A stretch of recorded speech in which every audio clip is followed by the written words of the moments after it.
Hello everyone, welcome back to Cooking with Donna.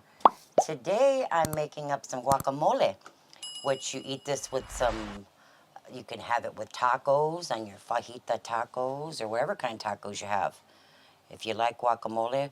But it's mainly eaten with some corn chips. You can buy some corn chips or make your own with some fresh corn tortillas, and fry them up and dip them in that guacamole. But I wanted to show you how I do it. I don't like crunchy jalapenos in mine, so I like to kind of char mine a little bit with one small clove of garlic. Very small clove. If you only have medium, maybe cut it down a little bit. You want just a small clove. And what I'm going to do here is just blister this all the way around till it gets nice and blistered. And this will probably take between 12 to 15 minutes for the jalapeno. Just on a dry pan. And we'll do our garlic maybe 8 to 10 minutes. Take that off. And I left the peeling right on the garlic. But you want one large jalapeno and one small clove of garlic. And I'll get this blistered up. Okay. I removed my garlic. I let that sit there and char about maybe 10 minutes. Now, it is about the charring on your jalapeno, and you want to make sure it's slightly starting to soften, okay? So char this on a medium heat, and we'll get this off here. So we're going to go ahead and get it started. I'm going to remove this. It's hot. Take the stem off. Okay, I have my garlic here, and what we're going to do is just take this peeling off. I usually just give it a whack. It's cooled down. Peel that peeling off there. And as you can see, it's got a little char right on that garlic. And I'm going to do the same. Get some of that char off of there's our garlic. We'll put this in our molcajete. And we'll get some of that char right off that pepper. Pepper's nice and soft. It's cooled down. Now you can cut this lengthwise and take the seeds and the veins out of it. That's really what carries all that heat. But we like the heat. Now, for some people, they don't know how to choose a good spicy jalapeno. And normally when you buy them, you'll see these little brown little veins running down the jalapeno. On the green, you'll see them brown little cracks. Those are the ones that carry the good heat. Unfortunately, I couldn't find any, not one in the whole bunch that I went through. Because I always look for them, because we like spice. Now, like I said, you can remove your seeds, but I'm not going to do that. This is nice and soft. I'm going to keep them seeds right in there. Give it a little chop, just a head start. Okay. And now what we're going to do is just smash this all up. Now you can do this with a fork if you want, if you don't have a molcajete. Just put it on a plate and start smashing it. That garlic, you can smell already, smells so good. But I'll continue doing this. All right, got that all smashed up. I'm gonna move this over here out of the way. Now I have, grab this spoon. Now I have one large Roma tomato. I like to take the seeds out of them, just cut it in half and just remove this middle part, because this can tend to make your guacamole a little thin and runny. So I like to remove that part. And then we're just going to cut this up in little pieces. We'll get rid of that. And what I'm going to do is just slice some little pieces of tomato here. Cut them fairly small. And I'll continue to do this. Chop up this other half real good. And now we're going to get some onion. We're going to use a couple tablespoons of some purple onion, which I have here. Now, if you like your onion bigger chunks, you know, cut it the way you want it. But I cut it fairly thin. But you cut it the way you want it. Okay, I roughly have 2 tablespoons of chopped onion. Now I have some cilantro here. Now you want to cut this up. Now I like to take the stems off, but if you like the stems, leave them in. And chop this up fairly small. And you want maybe a couple of tablespoons of this. Okay? Okay, now I have 2 large avocados.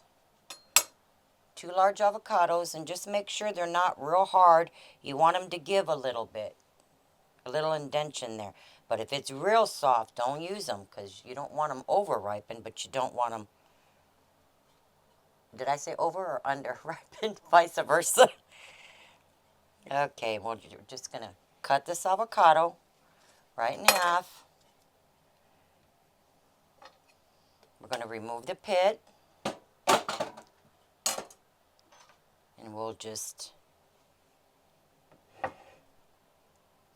put this right in our jalapeno and our garlic here. Let's see. Oh, and these are nice and creamy.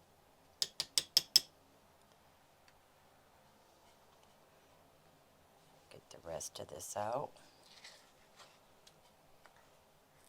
And we have 2 of these. So I'll go ahead and cut that other one up and get it in there. I'm going to get our other one in here.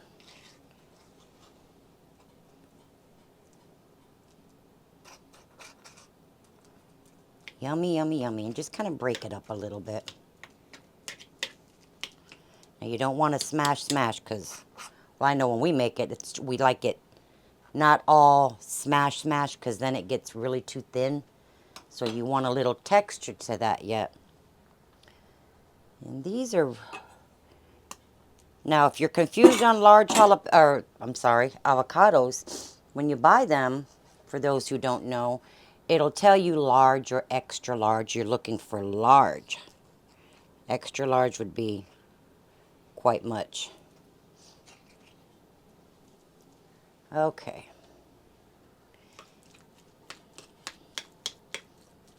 Now I like to use the spoon or a fork, because if I go in with this, with all that guacamole, you can see it goes way down, getting all over your hands. But I like to use the molcajete to do the jalapeno and the garlic. And it's just more traditional, served in the bowl. And here, well, let me get my lime.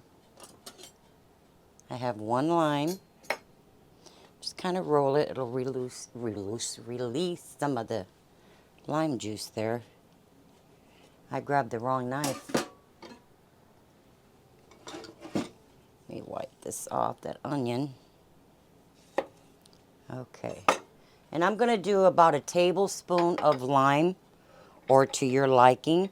And this will also help it from turning brown, or oxidizing, as they say. Fancy word, right? Okay. About a tablespoon, or a half of a good sized lime. We have that.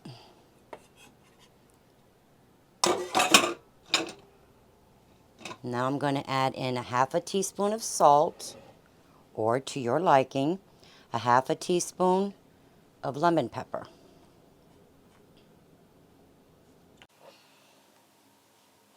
Okay, I have that in. And now I'm going to do just one dash of comino or cumin. Just one dash. And you can see the whole size on mine. You don't want a whole lot, just one dash. And believe that or not, it helps. You don't really taste the comino, the cumin, it lends a good flavor. And in there, I'm going to add in my tomato, which was one medium large tomato.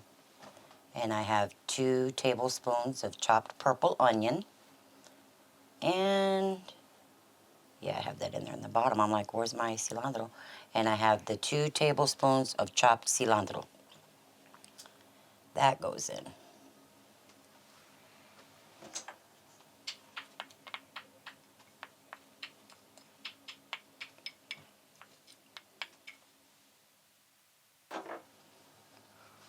Now at the end, you can taste this for salt if you want some more salt in it. Some black pepper if you want black pepper.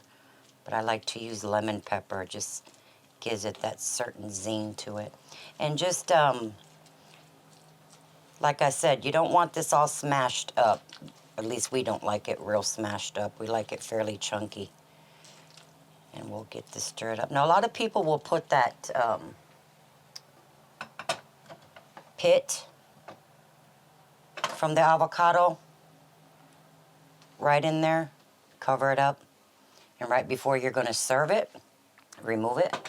But now, avocado, whoever's not familiar with it, it's best served the same day. It doesn't do well. I mean, the more lime you put in it, it helps, yes, but you don't want to put a whole lot of lime and then ruin it. So avocado will turn brown. There's no stopping it, as I said. And we'll just get this mixed in and plate it up. Now if you don't have the molcajete, you can use a fork to smash your avocado up some right before you put this in there. But like I said, I like mine chunky. So if you don't have one of these, no biggie. All right. All right, my friends, there's the finished guacamole. Now, when you're done with this, making it, you want it unless you're going to eat it as soon as it's done. But it's always best if you let it set for a few hours. And you do want to cover this with some saran wrap. And you want to press that saran wrap right on top of that avocado, the guacamole, because you're trying to prevent any air from getting in there, because all the air that gets in there is what's turning your avocado the dark, nasty looking color. So make sure it's covered very well, touching and pressing that saran wrap all over top of this. And let it chill for a couple of hours, and voila, we have guacamole. And you can, we like to serve it with chips, and we eat it on our tacos, and I'm sure the ones that are familiar with it know what I'm talking about. But Ryan, come over here, son. I got my Curtis here, but he won't try it, so we're going to get my other son, Ryan. That's the one you just made? Say hi to the world, Ryan. Hi, world. I'm good. Is it good? You're ready to eat that, ain't you? Yep. Absolutely. All right, you guys give it a try. It's simple, it's delicious, refreshing. It's, like I said, it's usually eaten with the chips and tacos, but you guys enjoy. Let me know what you think, and until next time, please like and subscribe as always, guys. It helps my channel tremendously. Without y'all, it's nothing, okay? You stay blessed. Have a wonderful evening. Bye-bye. Have you some chips with it.